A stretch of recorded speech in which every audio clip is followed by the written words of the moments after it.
Hello dear students, we are going to learn a new topic. Our topic of discussion is study on Drosophila. How study on Drosophila was done by Thomas Hunt Morgan. We are going to learn about this. Here two cross were performed and we are going to learn about the distance between gene and linkage relation in this video.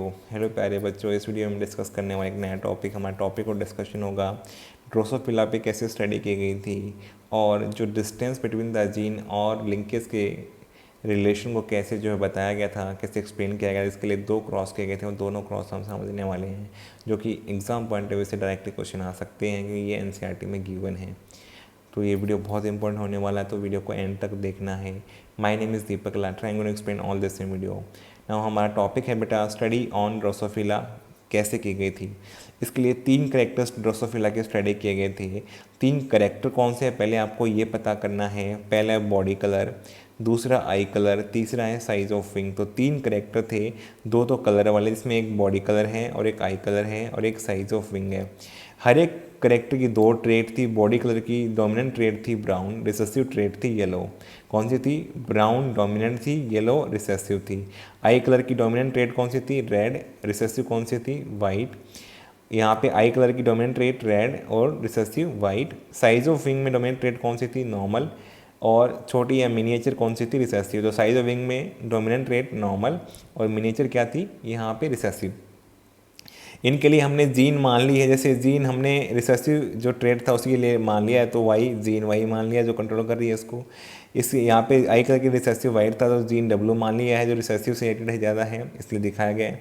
और miniature जो है यहाँ पे size of wing recessive trade है तो इसके लिए gene M मान लिया है। लेटर आपको पता लगे कौन कौन से लिए।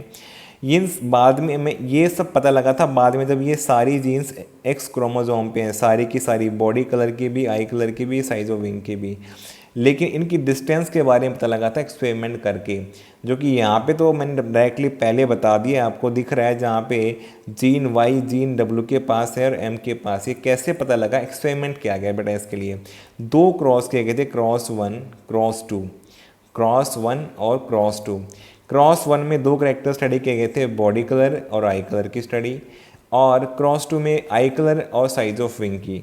तो यहाँ पे एक तो जीन वाई वाले करेक्टर लिया गया था पहले क्रॉस में और जीन डब्ल्यू वाला। दूसरे क्रॉस में कौन से थे? जीन डब्ल्यू और जीन एम वाले करेक्टर को लिया गया था। अब देखो यहाँ पे क्रॉस कैसे हुआ था, बिल्कुल एनसीईआरटी में इसलिए वैसे ही समझना है इसको, इसके अलावा कुछ नहीं करना है, सिर्फ रिजल्ट तक पहुँचना है। F2 में क्या रिजल्ट आए थे देखो। जो एक फीमेल ली गई थी जिसमें एक्स एक्स क्रोमोजोम यहाँ पे दिखाया हुआ है, ये जो बाजू मोड़ी रखी है ये कौन सा है? ये वाई क्रोमोजोम। कौन सा है? Y chromosome. स्ट्रेट वाला है कौन सा है? X chromosome.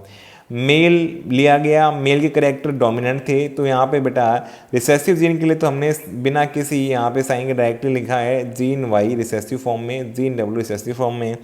और ये क्या होगा बेटा, यहाँ पे ये प्लस का साइन आ गया तो ये डोमिनेंट। मैंने आपको जीन और लील लिखना सिखाया था, तो जीन प्लस आने से भी आपको रिसेसिव के ऊपर प्लस लगा के डोमिनेंट बना सकते हैं। तो यहाँ पे मेल जो था बेटा इन दो करेक्टर के लिए बॉडी कलर आई कलर के लिए डोमिनेंट था। वाइल्ड टाइप का मतलब है डोमिनेंट, और बॉडी कलर डोमिनेंट क्या होगा? ब्राउन होगा, और आई कलर के लिए क्या था? रेड था। रिसेसिव का मतलब यहाँ पे क्या होगा? दोनों के लिए, बॉडी कलर के लिए येलो और यहाँ पे इसके लिए वाइट होगा। अब मैं क्रॉस ए को समझ रहा हूँ पहले, फिर क्रॉस टू को समझाऊंगा आपको।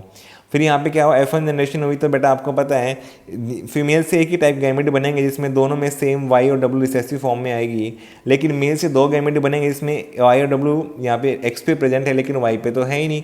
तो अगर ये एक्स क्रोमोजोम इसके एक्स के साथ गया तो बेटा ये डॉटर बनाएगा। तो आप देख सकते हैं दोनों डॉटर एक जैसी बनेगी, यहाँ से एक्स क्रोमोजोम ये आएगा और यहाँ से एक्स क्रोमोजोम ये, तो इससे इस तरह कॉम्बिनेशन बनेगा। और ये यहाँ पे एक्स क्रोमोजोम पॉजिटिव वाले हैं, डोमिनेंट वाले हैं, तो यहाँ पे वाइल्ड टाइप बन जाएगी फीमेल या डॉटर सारी F1 जनरेशन की।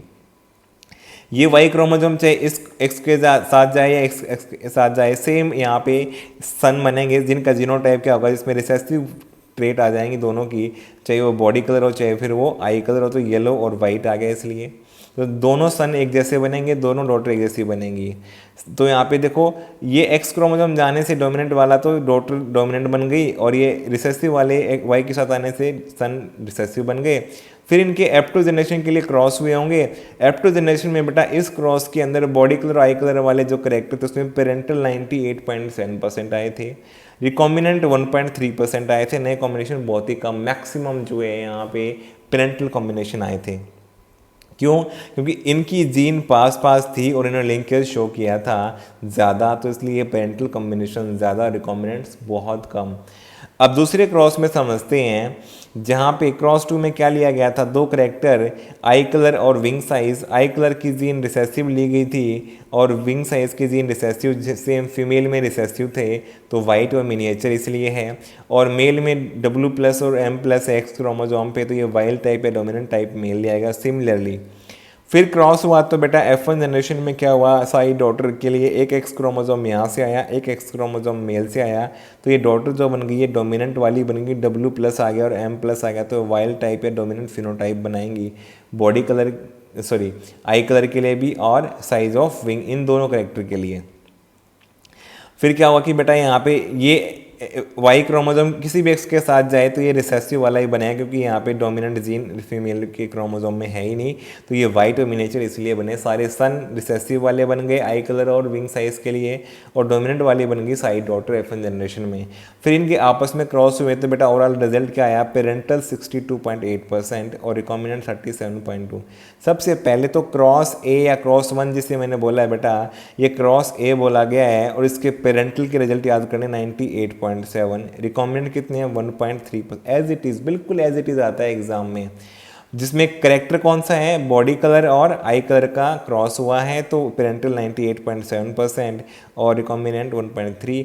जब यहाँ पे क्या हुआ है, आई कलर और विंग साइज का क्रॉस हुआ, पेरेंटल 62.8% और रिकॉम्बिनेंट 37.2%, एज इट इज़ याद करना है। कैसा क्यों हुआ, इन जीन के बीच में डिस्टेंस W और M के बीच की डिस्टेंस ज़्यादा, तो बेटा यहाँ पे लिंकेज कम हुआ, तो क्रॉसिंग और बढ़ा, तो रिकॉम्बिनेंट टाइप ज़्यादा बन गए और पेरेंटल टाइप कम हो गए। तो आपको एक याद रखना है, अगर डिस्टेंस बढ़ता है तो रिकॉम्बिनेशन या क्रॉसिंग ओवर बढ़ता है और लिंकेज कम हो जाता है, अगर डिस्टेंस का कम होता है तो लिंकेज ज़्यादा होता है, तो पेरेंटल कॉम्बिनेशन ज़्यादा बनते हैं, रिकॉम्बिनेंट कम बनते हैं, यही यहाँ पे बताया गया था। तो ड्रोसोफिला पे स्टडी करके इन्होंने बताया बॉडी कलर और आई कलर की जीन पास पास हैं तो यहाँ पे लिंकेज ज़्यादा होता है, एज़ कम्पेयर टू जो आई कलर और विंग साइज की जीन है उनकी डिस्टेंस ज़्यादा है, तो यहाँ पे क्रॉसिंग ओवर ज़्यादा हुआ तो लिंकेज कम हो जाएगा, इसलिए यहाँ पे पेरेंटल कॉम्बिनेशन 62.8% पेरेंटल 37.2।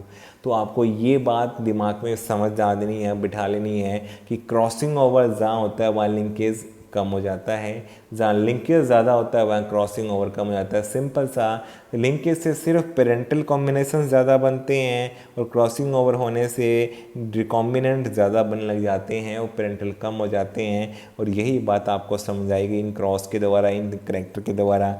ये सेम पॉइंट बेटा NCERT में समझाया हुआ है, ये वाला क्रॉस जो NCERT में गिवन है इसको आपने देखा भी होगा, आप समझ भी गए होंगे, क्रॉस A और क्रॉस B यहाँ पे गिवन है। ये जो क्रॉस है बेटा इसमें A और B में एक में लिया गया है बॉडी कलर आई कलर, और इसमें लिया गया है आई कलर और विंग साइज, और सेम रिजल्ट आया है हमारा। यहाँ पे रिजल्ट कितना आया, पेरेंटल 98.7 क्रॉस ए में, रिकॉम्बिनेंट 1.3, ये याद करना है, पेरेंटल 62.8% और रिकॉम्बिनेंट 37.2%। और यही इसमें देखो लिंकेज में लिखा हुआ, result of 2 dihybrid cross connective Morgan, cross A shows crossing over between gene Y and W, cross B show crossing over between gene W and M।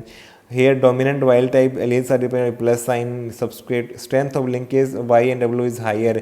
क्यों है ज़्यादा बेटा Y और W के बीच में, ठीक है, sorry Y and W is higher than W and linkage क्यों है, क्योंकि Y और W पास में है और यहाँ पे डिस्टेंस भी दिख रहा है, W और M दूर है, बस इसलिए यहाँ पे ऐसा हुआ है, इसलिए रिजल्ट आए हैं। तो आपको डायरेक्टली रिजल्ट याद कर ले हैं। मुझे उम्मीद है आपको सारी बातें समझ में आ गई और आपको कोई प्रॉब्लम नहीं होने वाली है। तो वीडियो आपको पसंद आए, वीडियो को लाइक करो, कमेंट करो, चैनल पे नए चैनल को सब्सक्राइब करो, अपने फ्रेंड्स के साथ शेयर करो। Thank you for watching the video.